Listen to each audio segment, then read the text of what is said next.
ভাই 10 টাকা দেন। নাই ভাই নাই। দেন ভাই। না ভাই নাই গে। ভাই 10 টাকা ভিক্ষা দেন। ওই ভিক্ষা করে তুই মাসে কয় টাকা কামাস? এই ধরেন 30,000, 40,000, 50,000 সিজন বুঝে এদিক সেদিক হয়, কিন্তু ফিক্সড 30,000 থাকে। 30, 40, 50,000 মানে ফিক্সড 30,000 থাকেই। তুই কি জানোস আমি মাসে কয় টাকা কামাই করি?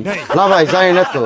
আমি মাসে কামাই করি মাত্র 20,000 টাকা। তার মধ্যে থেকে 5,000 টাকা দিই বাসা ভাড়া। ওই 15,000 টাকা থেকে 3,000 টাকা দিই বাচ্চার স্কুলের বেতন, আর 3,000 টাকা দিই কিস্তি। তাইলে থাকে কত? 3,000, 3,000, 6,000 ভাই থাকে আর 9,000। এই 9,000 টাকা থেকে 5,000 টাকা মাসে বাজার খরচ, আর থাকে কত? 4,000 থাকে। এই 4,000 টাকা থেকে 2,000 টাকা আমার হুড্ডার পেট্রোল খরচ, আর 2,000 টাকা আমার পকেট খরচ। তাইলে কো এখন আর আমার থাকে কত? তাহলে মূলা থাকে। তাইলে তোর তো মাসে 30,000 টাকা ফিক্সড ইনকাম, তাহলে তোর থাকে কত? আমার আর কিসের খরচ? সারাদিন মাসে এটা ওটা দেয়, এটা ওটা খায়া থাকি। আমার তো আর কোনো খরচ নাই। সারাদিন যা কামাই করি সন্ধ্যা শেষে যায় ব্যাংকে নিয়ে জমা দিই। তাইলে তুই বড় লোক নাকি আমি বড় লোক? আমি ফকির না তুই ফকির? কর।